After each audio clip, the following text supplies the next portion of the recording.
L'esprit curieux, libre d'attaches émotionnelles envers les faits, suffisamment pour avoir envie d'ouvrir les yeux sur d'autres possibles.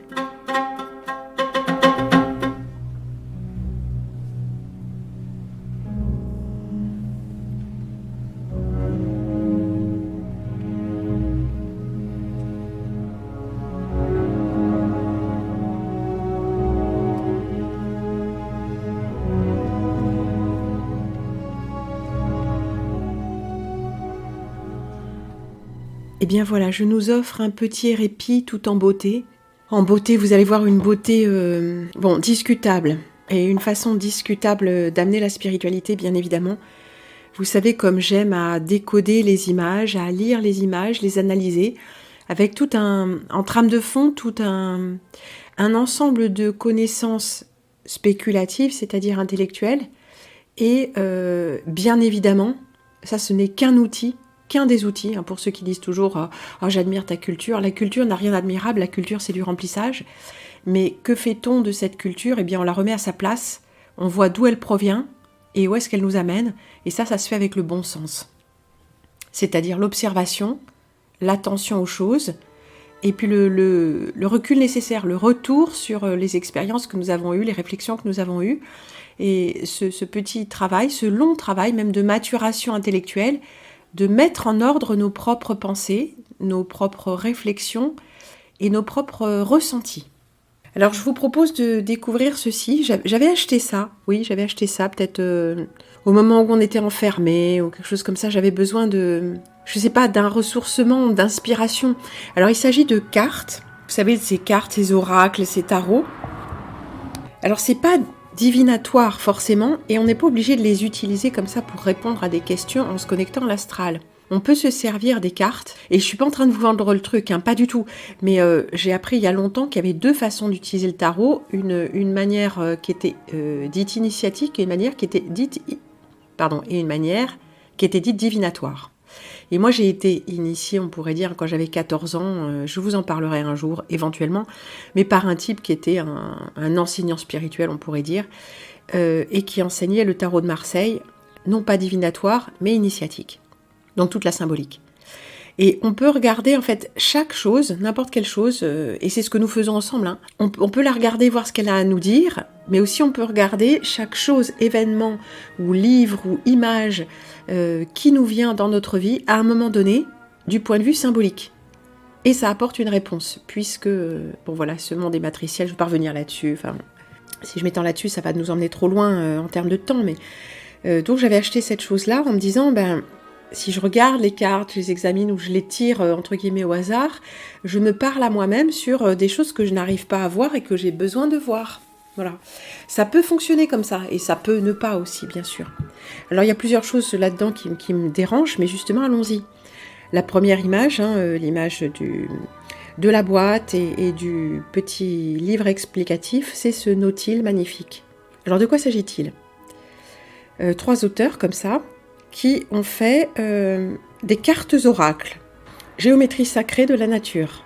Alors sacré, vous savez ce que j'en pense, c'est sacré, c'est sacré ou c'est naturel. C'est-à-dire il y a un dessin intelligent, il y a une conception, c'est là que les notions de Dieu, de terre-mère, de divinité, tout ça, ça devient une véritable salade.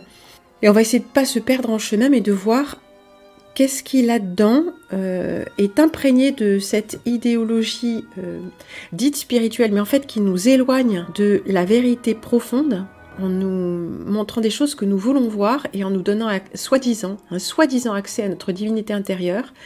Et ça, nous avons vu que c'est un des détours du satanisme, vous faire croire que vous êtes Dieu. C'est le message essentiel, ou sinon l'un des messages essentiels du New Age, Vous êtes Dieu, vous êtes directement connecté à Dieu, vous avez la divinité intérieure, etc. 33 cartes, livre explicatif. C'est intéressant, 33. On reparlera de ce 33, bien sûr, et de la symbolique maçonnique, satanique, tout ça, des chakras, de la Kundalini, parce que tout ça, ça recouvre une réalité vibratoire énergétique. Le problème, c'est quand on commence à se servir de ces choses pour les manipuler. Alors, manipuler l'énergie, spirituel, c'est exactement comme manipuler le corps, travestir le corps, dégenrer le corps, mutiler le corps. Il y a vraiment un parallèle très très fort qui devrait être fait entre ces pratiques de nous teindre, décolorer, colorer les cheveux, teindre notre peau avec tous ces tatouages, ou même se décolorer la peau, enfin toutes ces interventions délirantes, les interventions de chirurgie dite esthétique, se mettre des bouts de silicone, de la graisse, des machins, pas uniquement pour changer de sexe, mais de sexe apparent bien sûr, mais toutes ces opérations-là destinées à changer notre apparence plastique, ça c'est dérangeant. Changer l'apparence, pas retrouver un équilibre. Par exemple, l'alignement des dents, si c'est uniquement esthétique, ça n'a aucun intérêt, mais l'important c'est de retrouver une occlusion dentaire correcte pour avoir une structure squelettique correcte. Ça c'est justifié, l'idée n'est pas l'esthétique, mais l'harmonie de la structure. Et l'esthétique suit bien sûr. En tout cas, à quoi servent ces 33 cartes ? Eh bien c'est pour nous connecter, donc pour vous connecter aux formes géométriques omniprésentes dans la nature et recevoir leur message. On va se connecter aux forces de la nature.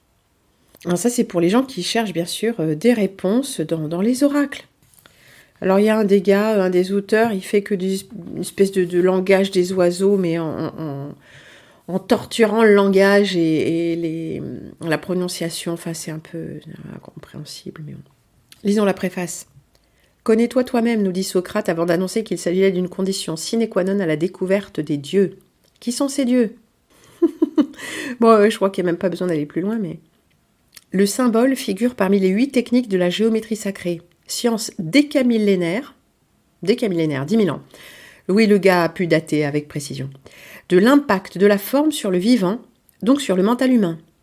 La forme contextuelle du symbole est destinée à transmettre à autrui un message en tenant compte de sa maturité.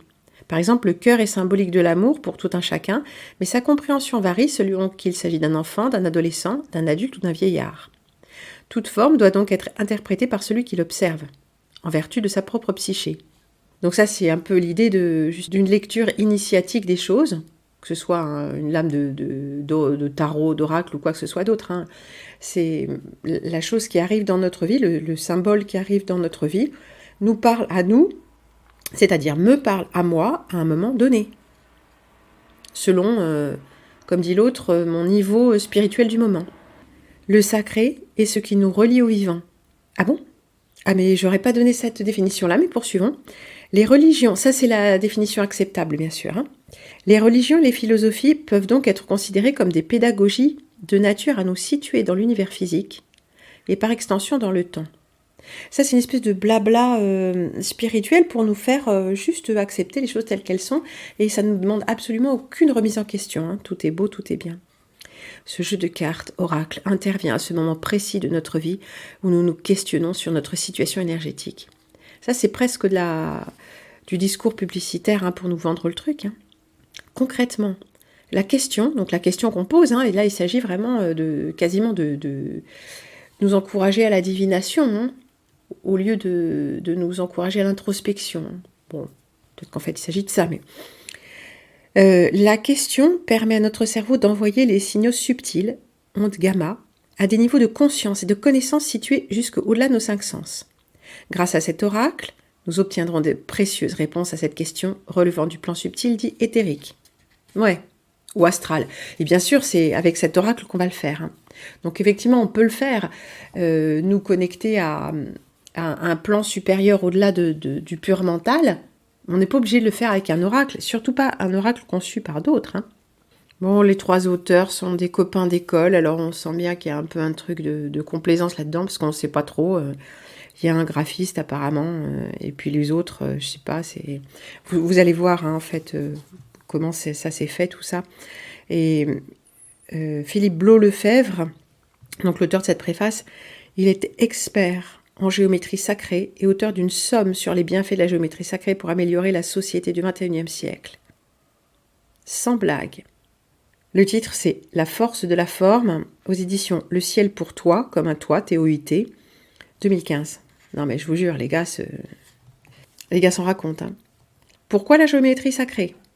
La géométrie sacrée nous parle et nous enchante depuis notre tendre enfance. Bon, alors ça, évidemment, c'est pas faux, hein. Les formes des fleurs, des feuilles, de certains temples. Ah, d'accord. Donc là, on a du vivant et puis on a du construit, hein. Là, c'est vraiment pas inintéressant. Des réalisations d'architectes ou de simples bâtiments. Et ce que l'on découvre en flânant dans les endroits dont les proportions semblent justes et harmonieuses à chacun. Les chiffres et les nombres participent aussi à cette harmonie à travers l'arithmétique et la géométrie sacrée. Sacré, blablabla, ça dégueule, hein. Nous retrouvons ces principes dans l'Égypte ancienne. Ah là voilà, l'Égypte ancienne, le rite égyptien Memphis Mitraïm, vous voulez dire? La Grèce antique, ah oui, comment on dit, les pythagoriciens. Oui, c'est Pythagore, oui, le fondateur mystique, enfin, considéré comme tel de la franc-maçonnerie. Enfin, fondateurs, ils sont tous fondateurs, hein. Il y a Hérode, il y a Salomon, il y a Pythagore, tout ça, c'est la même bande, hein. C'est la fine équipe, hein. La géométrie, la Grèce antique, ah bah tiens, l'époque babylonienne, on vient d'en parler. La géométrie signifie littéralement la mesure de la Terre, ce qui nous permet de faire le lien avec, quand j'allais dire la Terre plate, hein, bah pourquoi pas, les théories de Pythagore, bah tiens, on en parlait, puis avec celles des artistes italiens de la Renaissance et des cathédrales de la même époque. Alors toujours cette frise temporelle, hein, ce temps linéaire où bien sûr les hommes, inspirés par de hautes instances, ont construit des choses magnifiques. Bon, ça c'est sans doute la fable, hein. La fable spiritualo destinée à nous faire gober tout le reste de l'adhésion au rythme satanique plus ou moins déguisé, hein. Il y a le culte satanique pour les non-humains. Alors là, c'est franchement gore, et ça leur plaît. Et oui, tous les pratiquants de sadomaso, tout ça, et c'est des très bons candidats pour tout ça, hein. Les gens qui aiment bien regarder des films ignobles, jouer à des jeux de guerre sur l'ordinateur, tout ça, bon, parfait. Puis il y a les autres, ceux qui sont trop élevés, trop purs, hein, qui aiment les chats et la gémothérapie et des choses comme ça. Et ben voilà, eux, ils iront plutôt du côté géométrie sacrée, le divin en soi, tout ça. Voilà, tout ça, ça reste du satanisme. Ces principes de formes et motifs répétitifs sont effectivement bien présents dans la nature. Nautiles, pommes de pin, choux romanesco, avec parfois des formes très complexes, agroglyphes ou crop circles. Dans la nature, les crop circles, c'est des trucs de la nature, ce sont des formes naturelles, oui, qui poussent naturellement dans les champs. Alors attention, pourquoi délivrer ces messages maintenant? Il semble vital de prendre conscience de ce qui nous entoure. Ah ouais, ça ce serait important, hein. S'émerveiller de la nature nous permettra de mieux la respecter et par-delà de mieux nous respecter nous-mêmes et ceux qui vivent avec nous sur notre belle planète Terre. Voilà. Alors ça, c'est des gens qui quand même vivent une vie à l'occidentale avec salle de bain, voiture, congélateur, ordinateur. Donc ils veulent bien respecter la planète, mais tout ça, c'est pas incompatible, tout leur niveau de technologie, tout ça. Ouais, il faut que ce soit plus vert, plus propre, éolienne, tout ça. Donc tout ce mensonge-là de la façon dont nous vivons, qui est une façon de vivre totalement auto-centrée sur le désir de l'humain, ça c'est pas remis en question, ça va très bien. Comme dans tous les courants nouvel âge, bien sûr. Nous avons la prescience que ce jeu pourra éveiller une sagesse enfouie en nous. Sagesse qui nous permettra de retrouver notre juste place en restant éveillés. Burke, et qui pourra nous guider dans nos actes. L'ensemble des textes, attention les gars, ça commence là, l'ensemble des textes qui suivent a été canalisé entre mars 2011 et novembre 2014. Oui, ça vient de l'ancien monde, ça, de l'ancien ordre des temps, oui, puisque là on est passé un peu à autre chose, il semblerait, hein. Il m'a semblé important de replacer le texte issu du premier jeu, Carte des familles d'âmes, Guy Daniel éditeur, 2015, pour expliciter le sens de canaliser. Être canal, entre guillemets, ou être dans un canal, permet simplement de ressentir, de vivre une expérience qui nous oblige à la respiration tranquille, au vide de l'esprit, à l'abandon du corps, au service de ce qui est. Bon, ça c'est vraiment du blabla, c'est une technique qu'il utilise pour se mettre en communication avec l'astral, hein. En général, c'est de ça qu'il s'agit, même si personne ne veut le reconnaître. Par-delà les mots, par-delà les émotions, par-delà les ressentis, nous sommes venus pour incarner une solution, comme une solution buvable, comme une alchimie qui se produit entre votre contact et l'univers, votre contact et la nature, votre contact et l'eau, toute autre chose qui est la source, Dieu ou l'univers, quel que soit le nom que vous lui donnez. Être en contact avec soi, c'est ni plus ni moins être en contact avec la source. Bon, ça c'est pas faux, mais la façon dont ils le font et les conclusions qu'ils en ramènent heurte l'intelligence finalement quand on ose regarder avec avec les yeux ordinaires, hein, tout simplement, sans se connecter à l'astral et voir en fait, comme dirait l'autre, qui dirige le monde et qu'est-ce qui se passe vraiment ici. Hein, c'est pas, non, c'est pas beau, non, tout n'est pas beau, magnifique et équilibré. Ça, c'est la version du satanisme pour les bisounours, bien sûr. Donc les textes qui accompagnent les cartes sont issus de canalisations reçues par Hervé, enregistrées entre fin mars 2011 début janvier 2012, puis durant l'été 2014. Le texte canalisé correspond au cœur du message. Donc ça, c'est ce qu'on va voir après. Il y a écrit, il y a différents petits paragraphes. Donc il y a cœur du message et la question que te pose la carte. On te dit tu, hein, comme si tu étais un jeune débile, mais bon. La forme originale a été adaptée pour rendre la lecture plus agréable. Oui, ça c'est affaire de goût, bien sûr. L'énergie. Alors un mot sur cette énergie. Vous allez voir. L'énergie canalisée est celle de la mère divine, autrement dit de la conscience associée à la terre Gaïa. Sur cette terre, chaque conscience est divine par essence, chaque être l'est par nature. Nous vous souhaitons une bonne lecture en conscience, gna gna gna. Vous pouvez utiliser les exercices pages 134 à 136 de respiration, de centrage et d'alignement pour bénéficier pleinement des textes qui suivent. Donc là, en plus, on est censé se connecter. Alors, il y a un truc avec la Terre Gaïa. Vous savez que ça a été... la Terre Gaïa, enfin des idoles en tout cas, ont été reçues au Vatican pour y être honorées par le pape. Oui, alors comme on sait que le Vatican, c'est quand même assez douteux, cette histoire de Gaïa, là, en fait, tout ce que nous idolâtrons nous éloigne de la vérité. C'est aussi simple que ça. La nature, j'ai rien contre la nature, contre l'idée d'une nature maternelle et nourricière, aucun problème. Et l'idée d'un soleil paternel et masculin fécondant toute chose. Or, il se trouve que c'est quand même les fondements de la franc-maçonnerie satanique. Et pourquoi ? Parce que c'est la réalité de ce monde. Et si nous croyons que ce monde est l'expression de Dieu, et bien là, nos ennuis risquent de commencer. Parce que nous avons, pour beaucoup d'entre nous, commencé par là. Nous nous sommes émerveillés de la nature, nous voulions connaître les secrets spirituels derrière les choses, et c'est pas ça que nous avons trouvé en général. Nous sommes tombés sur des horreurs. C'était pas ça qu'on voulait voir. Nous, on s'intéressait, pour certains, sinon au Nouvel Âge, parce que c'était vraiment trop con, mais disons à un besoin de compréhension, comme ces gens qui retournent aux religions païennes, tout ça. Ça, c'est pas quelque chose de sain, c'est quelque chose qui est lié, qui est relié à ces cultes anciens et ces cultes de sang.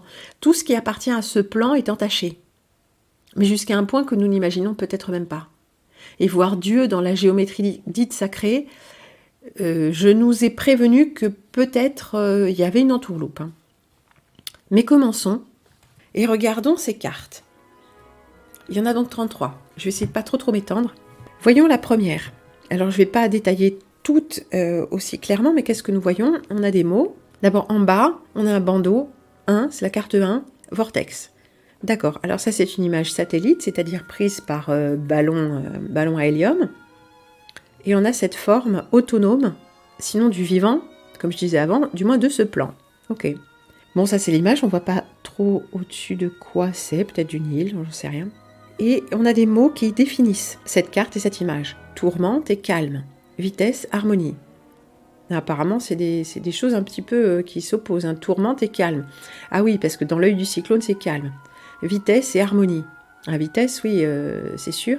Et harmonie, c'est l'harmonie de la forme. Puis à côté, on a toujours un petit logo, parce qu'on a plusieurs types de trucs. Je crois que je me demande si on n'a pas un logo pour chaque. Oui, ils ne reviennent pas, il me semble.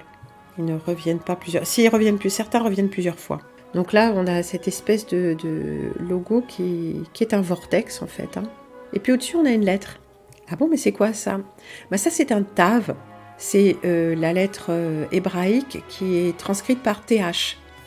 Dans mon nom de naissance, Judith, la fin, TH, se transcrit par cette lettre Tav. On ne nous dit pas pourquoi. Il y a une lettre hébraïque. Bon. Alors on a toujours ce truc là, et puis après on a dans le livre, on a ce que ça nous explique, hein, ce qu'on doit comprendre. Les essentiels. Alors le sous-titre Les essentiels, c'est la description de la carte en fait. Les essentiels, c'est un peu ridicule, mais bon. Harmonie, turbulence, notion de vague, tourmente et calme. Ensuite, il y a l'explication de la carte, le cœur du message. Et au lieu du O, on a un cœur. Non mais c'est vraiment, ça dégueule de bons sentiments et de... Hein, ça dégueule de bons sentiments Qu'as-tu besoin de vivre pour envisager la tourmente? Qu'as-tu besoin de nettoyer pour te faire avancer, découvrir ainsi des turbulences? Blablabla. D'accord. Et la question que te pose le vortex, sais-tu d'où tu viens? Sais-tu où tu souhaites aller? Après, on a quelques petits trucs. Et on a l'apport d'un des mecs, là. C'est juste... je sais pas, c'est comme des calembours, comme des rébus avec des mots, là. T'as vu qui voir ton ex? Alors, t'as vu, c'est à cause du tave. Non, ça n'a aucun sens. Et après, on a pour chacun, sur une page séparée, une explication du sujet de la carte. Là, le vortex. Sujet de cette carte dans la nature, un ouragan. Tourbillon creux qui apparaît dans un fluide en écoulement. On parle également de phénomène tourbillonnaire, en vortex, lors d'un cyclone par exemple.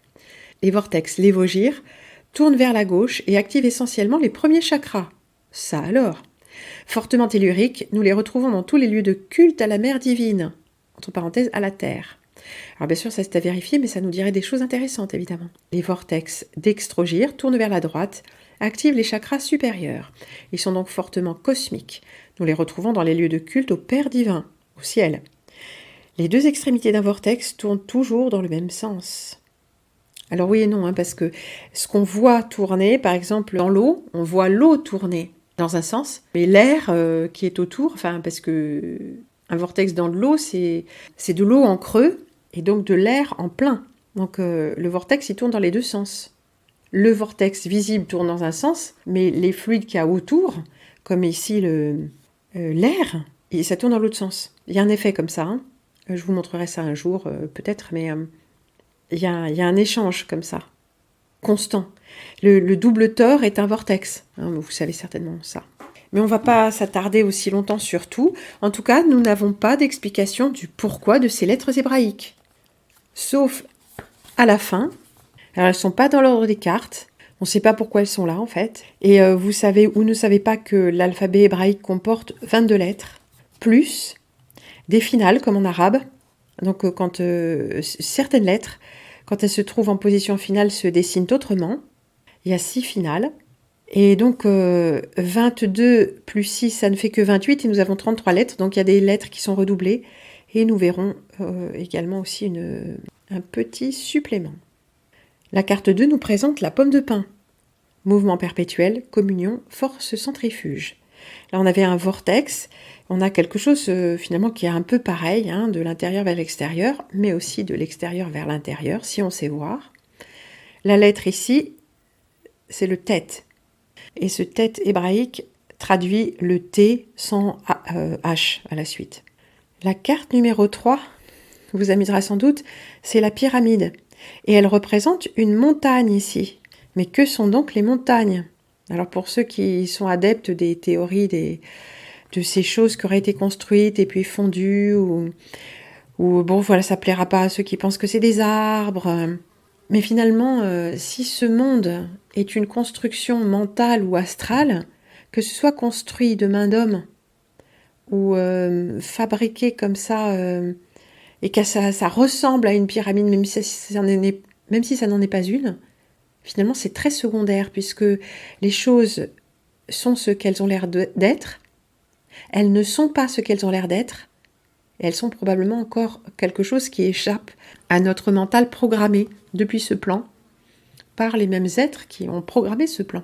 Si vous arrivez à me suivre jusque-là. Calme et profondeur, solidité, protection. Là, nous avons le He. Le He vous dira sans doute quelque chose. C'est cette lettre qui est redoublée dans le nom attribué à Dieu, Yod He Vav He, le tétragramme imprononçable. Donc pyramide, tétragramme. On n'a pas regardé le verso des cartes. Là, nous avons tous ces symboles qui sont représentés, comme sur la pyramide, nous avions une pyramide à base carrée. Nous avons 29 symboles, je pense qu'il y en a qui sont redoublés. 4. Le tournesol. Ça nous rappelle un petit peu le vortex et la pomme de pin. Nous avons la lettre Samer, qui est un S. Non, c'est pas Samer, c'est Samer. Soleil, vigueur, guidance. Regardons un tout petit coup d'œil, un tout petit coup d'œil comme ça sur ces cartes sur lesquelles on ne s'est pas attardé. Pomme de pin, tourbillon, mouvement perpétuel, très fluide, extase partagée, force centrifuge, onde qui se propage, malgré toi, amour inconditionnel, communion naturelle. Oh là là, ça commence à ressembler à de la Kundalini, tout ça. La question que te pose la pomme de pin, qu'as-tu besoin de retenir en toi et qui ne demande qu'à sortir, ose le mouvement, sinon tu vas t'arrêter. Symbole, la pomme de pin appartient à la famille de la spirale. Sujet de cette carte dans la nature, une pomme de pin, le mouvement circulaire en expansion. Et pas que en expansion, puisque si c'était que en expansion, cette forme serait plate, on pourrait dire. Non, non, elle se referme sur elle-même. C'est... À l'observation de la pomme de pin ou d'un ananas ou certains aloès, les écailles dessinent naturellement des réseaux de lignes parallèles qui s'étendent selon une suite mathématique. Oui, vous connaissez, c'est Fibonacci. Dans la pomme de pin, on dénombre 8 spirales à gauche et 13 à droite. Ça alors. Ces nombres sont remarquables, faisant également partie de la série de Fibonacci. Ces nombres résultent de la valeur de l'angle entre deux écailles successives au cours de la croissance. C'est l'angle d'or qui est de 137,5 degrés. La pyramide, protection, ésotérisme, ah oui, bien sûr. Je suis à la hauteur de tout, je suis à la hauteur de toi. En toi, je peux voir et percevoir ce qui est. La question que te pose la pyramide, qu'as-tu à protéger pour être, faire, dire quoi? Sujet de cette carte dans la nature, une montagne. La pyramide, tétraèdre, symbole du feu. Polyèdre composé de 4 faces qui sont des triangles équilatéraux avec 4 sommets et 6 arêtes. Le seul des 5 solides de Platon à avoir 4 faces. Chaque polyèdre possède un polyèdre dual. Chaque polyèdre possède un polyèdre dual avec des faces et les sommets interchangés. Le tétraèdre est autodual, c'est-à-dire que son dual est un autre tétraèdre. Le tournesol, attirance du soleil et de la lumière, du centre à la ramification. On a toujours exactement ce même mouvement qu'on avait dans la pomme de pin. Qu'est-ce qu'ils vont nous dire d'autre? La spirale logarithmique, dans la disposition des graines de tournesol, le nombre de spirales dans le sens des aiguilles d'une montre et celui en sens inverse sont les termes successifs, gna gna gna gna gna. En fait, ils nous disent la même chose. Chaque élément de la spirale de Fermat est situé à un angle d'or, c'est la même chose. 34 spirales à droite, 21 spirales à gauche. Donc on avait 8 et 13 sur la pomme de pin, mais tout ça, c'est un rapport de proportion qui est le même, si vous connaissez la suite de Fibonacci. 5, l'alvéole.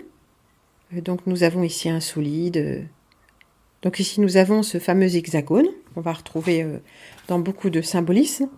Mais nous l'avons en représentation en volume, en 3D, comme on dit en français moderne. Elle représente un dodécaèdre, le symbole de l'éther ou du prana, sans blague, composé de 12 faces qui sont des pentagones réguliers, avec 20 sommets et 30 arêtes. Alors on ne sait pas pourquoi, on n'arrive pas à comprendre comment on passe de l'hexagone au pentagone, mais bon, qu'importe, Après tout, ils ne sont pas en peine, ces gens-là. Et là, nous avions comme lettre le iode, qui fait partie du tétragrammatone. Ensuite, nous avons le nautile. On continue avec notre idée de spirale, là. Et on nous dessine d'ailleurs en symbole la suite de Fibonacci.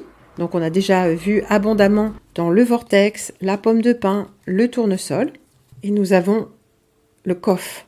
Et là, on a un petit truc intéressant quand même. Quand on nous reparle de la suite de Fibonacci, la découverte des quasi-cristaux, entre guillemets, de molécules en forme de dodécaèdre, constituées donc de 12 pentagones, montre que la symétrie d'ordre 5 est assez fréquente dans la nature. Oui, ça, il suffit d'observer pour voir que c'est assez fréquent, effectivement. 7. Le labyrinthe. Initiation à soi, jeu, cheminée. Alors là, on a comme un peu quelque chose d'assez logique, avec ces vortex, ces suites de Fibonacci, même ces alvéoles et ces nautiles. On a cette idée du labyrinthe, et là, on a le labyrinthe de Chartres en symbole, et la lettre même, qui est le M. Mais pourquoi? On ne sait pas. Ça, c'est un cercle de culture du 13 juillet 2011. Le labyrinthe nous parle bien sûr du retour vers le centre, un petit peu comme ces autres choses qu'on vient de voir. Là, nous avons l'univers. Intéressant. Et nous avons l'image d'un tore, en fait. Ce 8, c'est une lemniscate. Mais nous avons la lemniscate, en fait, ça peut être compris aussi comme en 3 dimensions comme autre chose qu'un simple 8, une forme refermée sur elle-même. La lemniscate, le sujet de cette carte, la Voie lactée vue en tranche et son double de bulles de rayons gamma en rose. Sans blague. Non mais les gars, et attendez, je vous le donne en 1000, c'est une image de la NASA. Tout est dit, non? Alors, lemniscate, c'est le nom générique d'une famille de courbes d'ordre 4 en forme de 8, c'est-à-dire dotées d'un nœud avec ses 2 tangentes nodales distinctes, composées de 2 boucles symétriques par rapport à l'origine. Il s'agit du symbole de l'infini. Elle inclut en elle la grande loi d'Hermès, Trismégiste, ce qui est en haut est comme ce qui est en bas, ce qui est en bas est comme ce qui est en haut pour accomplir les miracles d'une seule chose. Et ça, c'est la lettre Tsadé. Là, nous avons le dauphin cœur. Qu'est-ce que c'est que ce truc? On ne sait pas. Un dauphin dans un cœur, un peu bizarre. Et ça, c'est le Zayn. Elle est représentée un petit peu bizarrement, là, un petit peu écrasée. Et nous avons le Thor. Alors ça, ce serait le fœtus d'un dauphineau. Bah, c'est horrible. C'était photographié comment? J'espère qu'au moins que c'est un montage. Alors le Thor, c'est un tuyau cylindrique dont les 2 bouts se rejoignent et il constitue une forme unique dans le sens que celle-ci se courbe en un cercle et qu'elle peut en plus tourner complètement sur elle-même depuis son centre jusque vers l'extérieur ou l'inverse. Aucune autre forme ne peut faire ça dans la nature, ni quoi que ce soit d'autre qui ressemble. Un Thor est une forme absolument unique parmi toutes celles qui existent. Oui, comme beaucoup de formes qui sont uniques. Voici ce que vous attendiez tous, le fameux chou romanesco. Créativité sans fin, accomplissement, équilibre. Bon, donc c'est une fractale et on voit là la petite image d'une fractale de Sierpinski, comment ça fonctionne. La lettre hébraïque est un bête. La fractale, ici le flocon de coque. Il s'agit de la répétition d'un ternaire qui est composé de 3 unités au niveau inférieur et supérieur. Alors celui qui est représenté ici, c'est un pentagramme et la forme qu'on a sur la carte est une base hexagonale, donc un triangle ou un sceau de Salomon, on pourrait dire. C'est le produit de l'organisation de la matière suivant les lois de résonance dont l'objectif ultime est l'unité, sans blague. Les fractales constituent une façon non euclidienne de représenter l'univers. Ce sont des formes géométriques ou de motifs nous permettant de décrire les forces de croissance et appartenant dès lors à la géométrie sacrée. Ce qui est en haut est comme ce qui est en bas. Oui, il y a quelques redites. Alors ça, il n'y a pas vraiment d'explication, tout ça, c'est plutôt pour... prends, mange, c'est comme ça. Alors là, cette carte, permettez-moi de la trouver puissamment ridicule. Changement, centre, juste place. Alors déjà, ils ont remplacé l'homme de Vitruve par une femme. L'homme est nu et là, la femme est habillée. Bah oui, on ne peut pas la représenter. Non, ça ne se ferait pas, la honte. Donc une espèce de... Quand on représente le corps humain, il est tellement inacceptable dans son anatomie qu'on est obligé de l'habiller. Alors elle a les épaules plus larges que les hanches, donc c'est pas typiquement une femelle humaine, c'est un type androïde, donc qui se rapproche du masculin, à tel point que ses hanches ne dépassent pas des hanches de l'homme. Mais vous trouvez pas ça complètement dingue? Si c'était vraiment une femme, oui, parce que faut être féministe, tout ce qui était l'homme de Vitruve, ça doit être la femme maintenant. Mais regardez, si c'était une vraie femelle humaine avec un bassin humain, elle ne pourrait pas s'inscrire dans la forme longiligne, la forme intérieure, la forme de l'homme de Vitruve, où l'homme a les jambes serrées.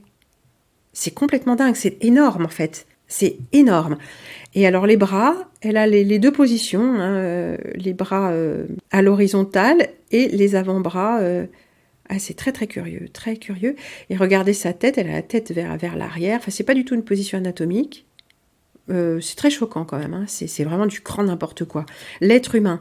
Donc là, on a une femme qui n'est pas une femme, incluse dans la forme de l'homme, du masculin, de l'anatomie typiquement masculine. Avec la longueur des cuisses, la longueur des bras. Ça ne devrait pas cadrer, normalement. La lettre est également un bête. Alors attention, là ça commence. La Merkaba. Ça c'est de la Kabbale. Ça c'est de la magie juive. Le sujet de cette carte dans la nature, donc c'est pas vraiment la nature. L'homme, si c'est la nature, je vais bien être pendu. Enfin, je vais bien être pendu. Pas parler trop vite, on sait jamais. L'homme vitruvien, donc l'homme de Vitruve, de Léonard de Vinci avec en surimpression l'image d'une femme. Un homme nu avec la surimpression d'une femme habillée, mais qui n'est pas forcément une femme, en tout cas, qui n'a pas les caractéristiques anatomiques d'une femme. La hauteur totale du corps par rapport à celle du nombril est égale au nombre d'or, comme le rapport de la première phalange à la deuxième, gna. Donc ça, c'est plutôt la suite de Fibonacci. C'est pas la Merkaba, c'est la proportion, phi, donc le nombre d'or, donc ils en ont parlé abondamment. Parmi les particularités du nombre d'or, nous pouvons rappeler que Phi plus 1, on s'en fout, la Merkaba, tenez-vous bien, est le véhicule ascensionnel de l'être humain. Il s'agit de 2 pyramides inversées. Ça commence bien, hein. Donc ça, c'est le sceau de Salomon en volume. Et c'est de la magie vibratoire. Je suis sûre que nos maîtres utilisent ce genre de truc, hein. Même si ça nous est vendu par le nouvel âge et l'ère de l'ascension, bien évidemment. Il s'agit de 2 pyramides inversées l'une dans l'autre, le char en hébreu. Mer, lumière, Ka, esprit, Ba, âme et corps. Alors celui qui a vraiment beaucoup parlé de tout ça, c'est Dranvalo Melchizedek. Melchizedek, c'est pas son vrai nom, c'est pas possible. Le secret de la fleur de vie, tome 2, édition Ariane. Alors, la fleur de vie, on n'en parlera pas aujourd'hui, mais nous voyons quand même que là, il s'agit d'un cercle avec, en surimpression à l'homme de Vitruve, nous avons le sceau de Salomon. 12, le cube. Ah, le cube. Alors ça, c'est une pyrite, une galène, comment c'est ? Ça ressemble à un truc métallique. Non, ils nous disent que c'est une fluorite verte. Ah, moi, j'adore ça. Parce qu'il y avait quelqu'un sur le marché qui vendait des échantillons géologiques il y a des années, et à chaque fois je lui prenais un petit cube de fluorite verte. Il s'en trouve en Auvergne, celles-ci viennent d'Auvergne. Bon, mais celles-ci, je pense pas que ce soit des fluorites vertes, ou alors c'est vraiment bien refait. Ça ressemble pas à ça, c'est transparent. Là, on dirait plutôt des pyrites de fer, bon, qu'importe. Alors le cube s'est apparenté, vous le savez, au sceau de Salomon, et donc à la Merkaba, tout ça, parce que ce sont des formes qui se déclinent, qui dérivent les unes des autres dans la connaissance mystique ésotérique, hein. On a vu ça, il suffit d'aller sur les sites officiellement francs-maçons comme iram.be, ils vous apprennent des choses comme ça, hein. C'est en ligne, hein. Le cube est un hexaèdre, symbole de l'élément terre, élément le plus stable, ayant exactement 6 faces qui sont des carrés avec 8 sommets et 12 arêtes. Le cube, ça se rapporte à 6, hein, il y a 6 faces. Le cube et l'octaèdre forment une paire duale. La lettre est un kaf qui correspond à la lettre K ou au son que ou au son re, un petit peu comme la jota. L'écaille de tortue. Là, nous avons ces motifs que nous avons déjà vus avec les plaques de Chladni, pour ceux qui connaissent. Interconnexion, collective, transformation. La lettre est un resh ou je ne sais pas quoi, un machin final. Non, un tsadé final. Ah non. Oui, ils sont plantés. Ils indiquent que ce serait un vav, mais non, c'est exactement le tsadé final. Ils sont tous plantés quelque part. L'hexagramme. Alors, on vient de le voir, on a vu le Merkaba et on a vu déjà plusieurs, et l'alvéole et tout ça. L'écaille de tortue, de par sa forme, était utilisée pour les rituels et tirages du I Ching, donc encore la divination. Un hexagramme est un symbole constitué de traits yin et de traits yang utilisés dans le I Ching. Ils sont au nombre de 64 et résultent de la combinaison de 2 trigrammes. S'il est étoilé, nous avons le sceau de Salomon. Donc ça, c'est une géométrie du 6, encore une fois. Ici, les hexagones sont de forme imparfaite, mais c'est la forme qui sous-tend chacune des cellules de l'écaille de tortue. 14, l'arc-en-ciel. Rencontre, traversée, festif. Ah, les mecs étaient déjà au courant, apparemment. Rencontre, rencontre, effectivement, rencontre sexuelle, multiple même. Traversée, effectivement, traversée, nous évoque transition, et festif, voilà, c'est la fête, la gay pride, quoi. La lettre est un het. Là, nous avons le prisme. On va lire le cœur du message parce que c'est drôle. Acceptes-tu d'être traversé ? Tu veux dire pénétrer ? Quand je dis traverser, j'aurais pu dire transpercer. Ah oui, c'est ça. Donc, ouais, on a bien compris. Aller à travers ou au-delà, c'est changer de registre. Transitionner, quoi. Ici, il t'est proposé de changer de dimension. Je suis pas sûre, là, hein.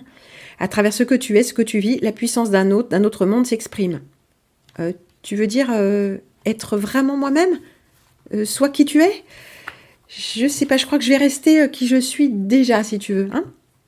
Le prisme, c'est un élément optique utilisé pour réfracter la lumière, la réfléchir, la disperser, nia. Le domaine visible du spectre électromagnétique se situe entre 400 et 700 nanomètres.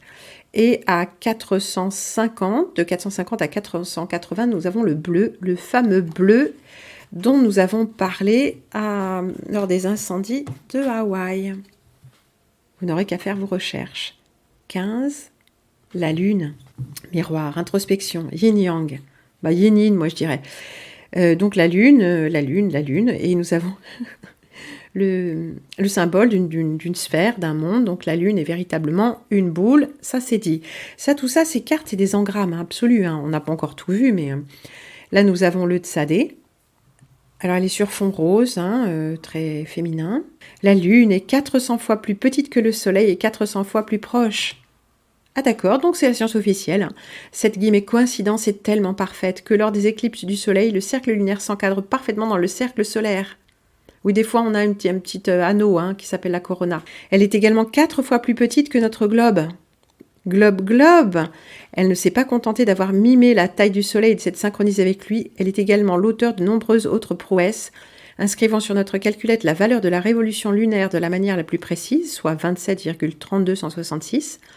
Ensuite, une simple pression sur la touche inverse affichera le résultat, 0,0366000. Les 3 premiers chiffres significatifs, 366, nous donnent directement le nombre de rotations de la Terre lors d'une année bissextile. Ça alors. Donc les mecs sont pas du tout... ils remettent pas du tout en question la version officielle. Ça se trouve, c'est une photo de la NASA, cette merde. Eh bien oui, Lune, NASA. En plus, ils sont trompés dans les crédits photographiques. Ils sont trompés de pagination. Oui, c'est une photo de la NASA, absolument. Bah, évidemment, vous attendiez à quoi? Fleurs. Donc là, on a le lotus, il me semble. Ici et maintenant, centre, lâcher prise. Et c'est un lamed final. Nous avons une figure hexagonale, encore une fois. Donc c'est toujours un peu les mêmes choses qui reviennent. Et de quoi nous parle-t-on ici? De la fleur de vie. C'est une fleur de lotus blanche. Non, elle est rose. Enfin, elle a été... C'est incompréhensible, bien sûr. Tout ce qui existe dans l'univers est conçu à partir de cela, la fleur de vie. Sur quoi s'appuie-t-on pour dire une chose pareille? La base est hexagonale, dans un cercle. Et c'est une grille. On nous dit que c'est sacré. Intéressant, À la base, nous avons la graine de vie. 7 cercles identiques qui, imbriqués les uns dans les autres, donnent un maillage qui forme cette fleur. Alors les enfants aiment bien faire ça dès qu'on leur offre un compas. Un compas, comme c'est intéressant. La fleur de vie est dessinée à partir d'un compas. Là, il y a un petit code pour nous. On adore faire ça. Enfin, les enfants adoraient faire ça. Maintenant, ils sont sur leur tablette, donc ils font plus rien. Même dessiner un compas même dessiner une fleur de vie avec un compas sur une feuille. Ça les intéresse plus. En son sein, en reliant les points de jonction des cercles, vous pouvez obtenir les 5 corps platoniciens, à savoir l'hexaèdre, le tétraèdre, l'icosaèdre, le dodécaèdre et l'octaèdre. D'accord. Donc on obtient les corps platoniciens, donc les solides de Platon. Alors Platon, encore une fois, c'est du savoir ésotérique, à partir de cette chose-là. Très très intéressant. Voilà qui commence à toucher à la structure de la matrice. 17. Onde. Alors représentée par une goutte d'eau. Oui, là on a le choc de surface entre l'air et l'eau. Et l'eau est de niveau. Donc on a la vision d'une onde en cercle concentrique. Donc on a une vision en 2 dimensions de l'onde. Avec le vortex, on a une vision en 3 dimensions de l'onde. Mais qu'importe, source, rayonnement, impact. L'onde. Sujet de cette carte, ondulation dans l'eau. Une onde est la propagation d'une perturbation produisant sur son passage une variation réversible des propriétés physiques locales du milieu. Ça, c'est vraiment une définition physique. Elle transporte de l'énergie sans transporter de matière. Très intéressant, elle transporte de l'énergie en traversant la matière, pourrait-on dire. L'onde oscillante, qui peut être périodique, est bien illustrée par les rides provoquées par le caillou qui tombe dans l'eau. La lettre est un shin. Cette lettre est intéressante parce qu'on la trouve sur les téphilines. Mais on verra ça dans un instant. Donc les téphilines, ce sont ces petits cubes noirs ésotériques contenant des parchemins qui ont été rédigés en état de communication astrale. Ils ne le disent pas comme ça, mais avec des mots magiques. Ce sont des rituels juifs. Et c'est pas de la mystique juive de courant spécifique, c'est quand on est pratiquant, alors ça ne concerne que les hommes bien sûr, mais quand on est pratiquant, on met les téphilines, donc c'est avec les lanières de cuir noir, ça fait ce petit harnachement SM, pour dire les prières plusieurs fois par jour. 18. Œil, voir au-delà, essence, valeur. Tiens, l'œil d'Horus. Et puis le Aïn. Donc on ne sait toujours pas pourquoi ces lettres elles sont là. Les mecs n'y connaissent rien, alors ils les ont mises là parce que ça leur fait des petites érections, quoi. Nous avons ici la Vesica Piscis, et certainement cette carte, c'est la NASA. Et certainement cette photo, c'est la NASA à tous les coups. Effectivement, ça, c'est la NASA. Pourquoi s'en priver? Ce sont d'excellents graphistes. Et c'est la nébuleuse Helix. Helix, ça devrait être une hélice. Mais non, nous avons la Vesica Piscis. C'est une forme d'œil créée par l'intersection de deux cercles identiques, de telle manière que le centre de chacun soit sur le périmètre de l'autre.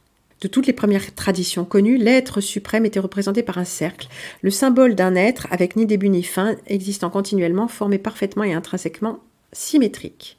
L'addition d'un second cercle représente l'extension de cette unité vers la dualité mâle et femelle réunie et l'incarnation dans la matière. Donc c'est un cercle, en somme, c'est un piège, c'est une prison.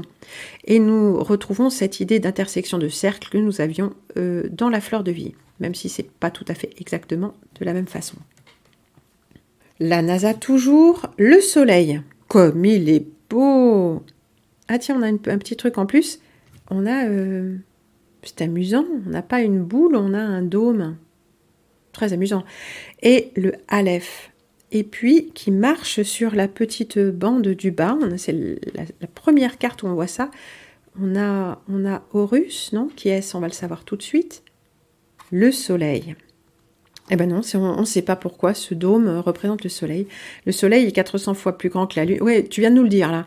Cette coïncidence est tellement parfaite, gna gna gna, ils viennent de le dire, ils ont juste fait copier-coller. Il existe de très nombreux sites sacrés, hein, de par le monde, orientés sur le rayon du soleil levant, en Angleterre, en Galice, en France, bon partout quoi. Loin du soleil, des lignes de champs magnétiques sont à peu près loin du soleil. Comment ça, loin du soleil? On ne peut pas être loin du soleil sur la Terre, il me semble. Des lignes de champs magnétiques sont à peu près alignées sur les courants du vent. Ça, pour le coup, c'est vraiment du vent. Ça ne veut rien dire. Elles sortent par son hémisphère nord, rentrent par son hémisphère sud. Les deux régions sont séparées sur le plan équatorial, dénommé le courant héliosphérique. Comment tu peux vérifier ça? Or, le soleil tourne sur lui-même et les lignes de champ ancrées à la surface suivent sa rotation. Le champ s'enroule en spirale. Ça, c'est de la pure foi, bien sûr. Hein, T'as le droit d'y croire, évidemment. Mais pourquoi on ne sait pas, en fait, qui est ce petit personnage qu'on nous a mis là. L'arbre. Enracinement, réception, verticalité. Ah oui, je ne peux pas dire mieux. Hein. Nous avons une lettre finale, là, apparemment. Nous avons le Resh, qui est un R. Et là, nous avons l'arbre de vie de la Kabbale. De toute façon, on est dans la Kabbale en plein là-dedans, hein, avec les lettres hébraïques. C'est un être de la forêt de Brocéliande. Oh, les mecs se brossent un petit peu quand même. Hein. L'arbre de vie est l'un des symboles les plus connus de la géométrie sacrée. Ouais, de la sorcellerie, quoi. Sa structure est liée aux enseignements sacrés de la Kabbale. Ah, la Kabbale est sacrée, d'accord. Prends ça dans la gueule. Mais on la retrouve déjà dans l'ancienne Égypte, 3000 ans plus tôt. Ah bon? Ah ouais. Ses racines plongent dans le sol et ses branches s'élèvent dans le ciel. Il est donc universellement considéré comme le symbole des rapports qui s'établissent entre la terre et le ciel. Bon, si l'arbre est sacré, c'est parce qu'il est vivant, j'en sais rien, moi. L'arbre est ici essentiel, essence, ciel, en ce moment, pour comprendre l'importance de s'ancrer afin de s'élever. Ouais, les gars sont encore là-dedans, apparemment. Hein. 21, coquillage. Donc, vortex, hein, on retrouve un petit peu tout ça. On a la double spirale d'ADN en symbole, et la lettre guimel, donc G, G. Il n'y a pas de son J en hébreu. On le transcrit à l'aide du zayin. Comme en suédois d'ailleurs. Non seulement ils ne l'entendent pas, mais ils ne peuvent pas le prononcer. Ils ont des très très grandes difficultés. Et dans ma famille, tous les noms et les prénoms, ça commence par ce son-là, je. Alors je disais ça à mes amis suédois, ils ouvraient plus j'avançais dans les noms et prénoms, le nom avec mon nom de famille, pas celui de ma mère, mais celui de mon père, tout le monde, du coup, a ce son-là dans son prénom, et ils étaient complètement...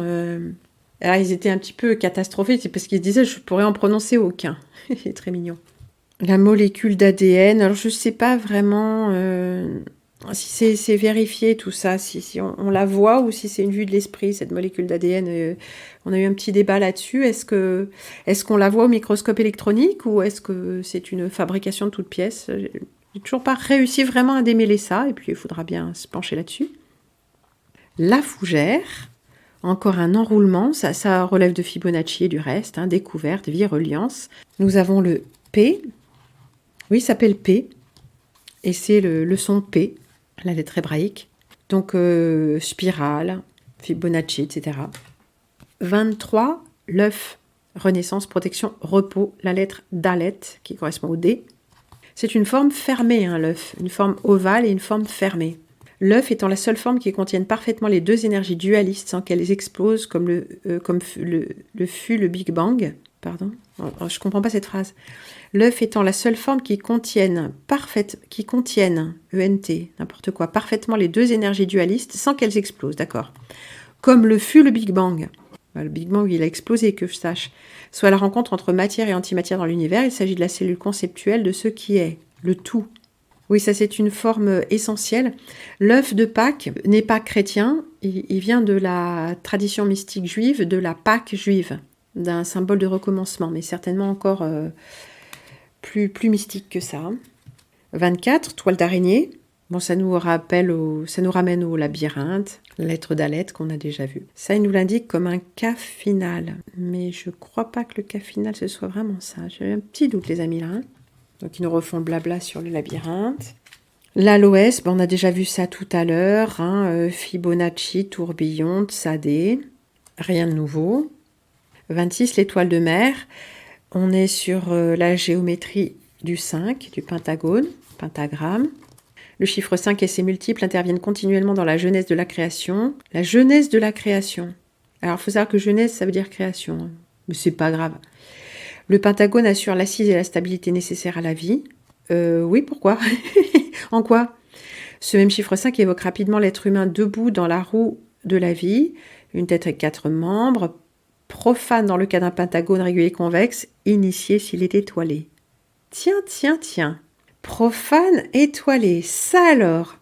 Alors moi je dirais, vous savez que j'en ai déjà parlé, mais dans la connaissance taoïste, alors c'est pas une religion, hein, c'est juste, il faut qu'on arrive à décoder les connaissances qu'ils ont, et parce que ce sont des connaissances réelles, comme on a vu dans l'anatomie énergétique, et l'utilisation qui en est faite pour manipuler l'énergie, c'est tout à fait autre chose.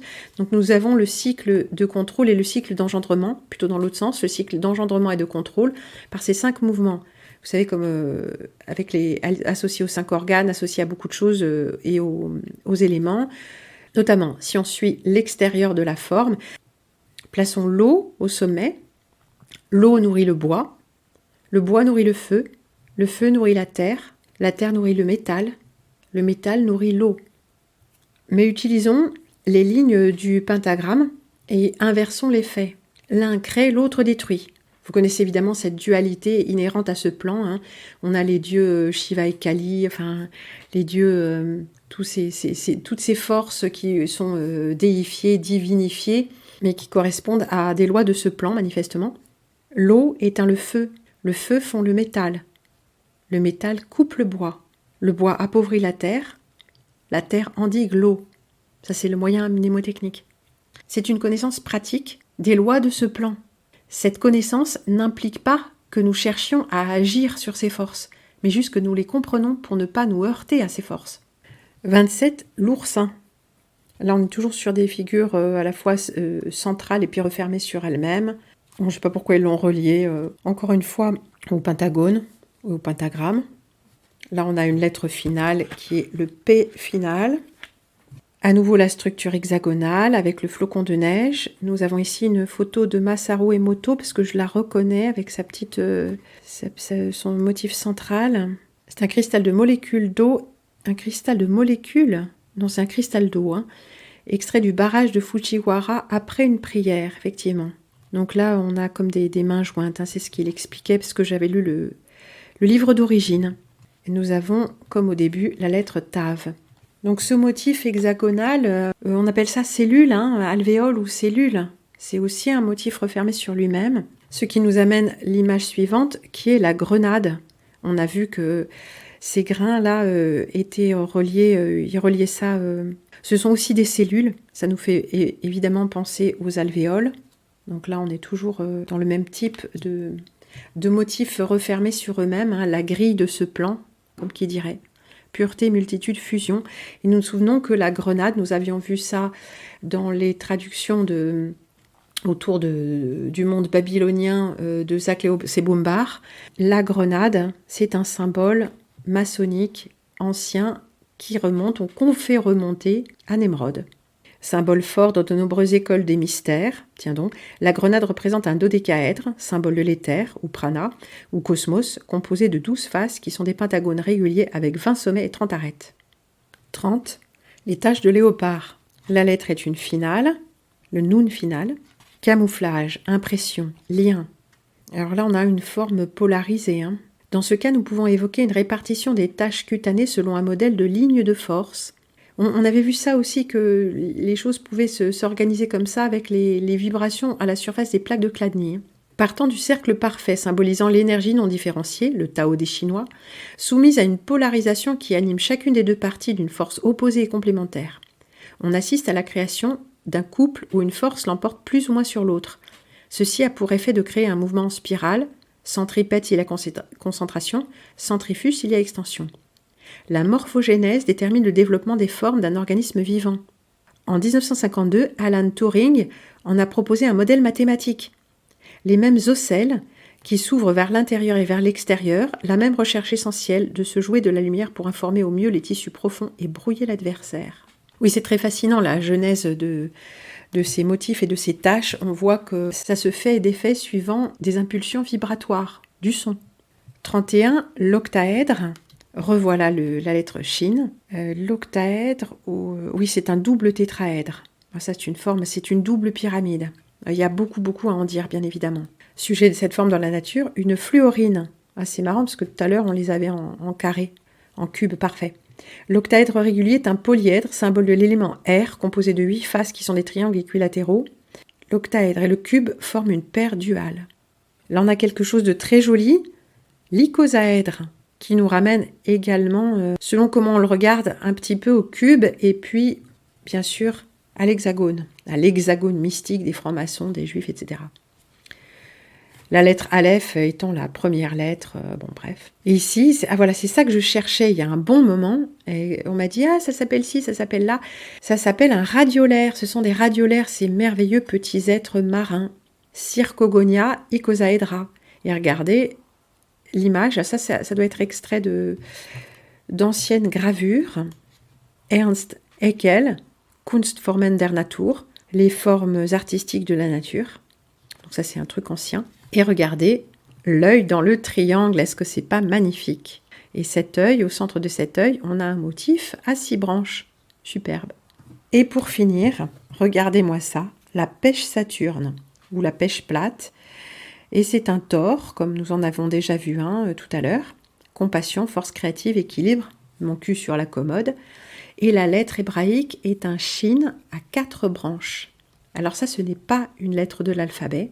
On ne va pas nous en parler davantage, curieux, mais c'est une lettre à très forte connotation magique. Enfin, il faut savoir que toutes les lettres, d'autant plus les lettres hébraïques, mais sont des codes magiques. Et quand je dis magique, c'est de la sorcellerie, on est bien d'accord, c'est de la pharmakeia, c'est de la brujeria. Par rapport au shin, qu'on a déjà vu, qui est la dernière lettre de l'alphabet, on a une lettre en plus, avant de penser aux lettres surnuméraires que sont les finales. On a une lettre en plus qui n'est pas dans l'alphabet. Ce shin-là, il est présent sur l'un des deux téphilines, l'une des deux boîtes dont on vient de parler, dont j'ai parlé un petit peu plus tôt, et que j'ai montré dans l'émission sur la sorcellerie de rue. Ces boîtes que les juifs pratiquants s'attachent pour dire leurs prières, là, ce sont des objets magiques, c'est-à-dire des objets de sorcellerie. Alors je ne sais pas exactement à quoi correspond le shin à 4 branches. Je suppose qu'il y a une version qui est donnée aux profanes. On leur dit oui mais c'est ci, c'est ça veut dire ci, ça veut dire ça. Je ne suis pas sûre qu'on puisse vraiment le savoir. Pour moi, je dirais que c'est un shin auquel on a rajouté une branche de plus qui serait un yod. Le fameux yod, le début de yod he vav he, et le yod qui en soi comporte également la puissance du nom divin. Enfin, il y a beaucoup de choses, on ne sait pas très bien, mais c'est une lettre fabriquée, une lettre un petit peu comme le 13. Vous savez, le 13 n'existe pas dans la nature. On a 2, 5, 7, 12. Si on observe les formes du vivant, notamment dans la botanique, Mais 13, c'est comme une dissonance. Et là, on a cette lettre qui serait la 25e lettre de l'alphabet hébraïque, mais qui ne l'est pas, et qui a été ici utilisée en tant que lettre mystique pour la dernière carte, la 33e. Et on nous reparle du Thor, la forme refermée sur elle-même, donc un petit peu comme cet univers, prison, refermé sur lui-même, qui nous évoque la lemniscate, forme refermée sur elle-même, l'œuf, forme refermée sur elle-même, et la fleur de vie, grille de ce plan. La grille également refermée sur elle-même de ce plan. Ici, nous avons quelque chose qui se veut mystique, qui se veut spirituellement élevant, mais qui ne fait que nous engrammer avec des choses dont on nous dit qu'elles sont sacrées. Et je vous ai dit plusieurs fois, finalement, que veut dire sacré ? Je ne vous parle pas de la définition officielle, mais que veut dire sacré ?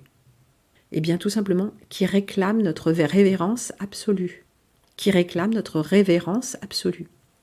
Sacré, finalement, ça signifie qui ne peut pas être remis en question, qui doit être obéi comme étant d'essence supérieure. Ferme ta gueule et obéis, point final. Mais le petit plus de la religion New Age, c'est qu'on doit le faire dans une forme d'extase ravie, en pensant par-dessus tout que l'on est éveillé, élevé, et que l'on sert le bien. Alors je finirai une fois de plus avec cette citation de cette chère Simone, qui avait compris la force de l'entourloupe et qui disait « Oh mon Dieu, délivre-nous du bien ».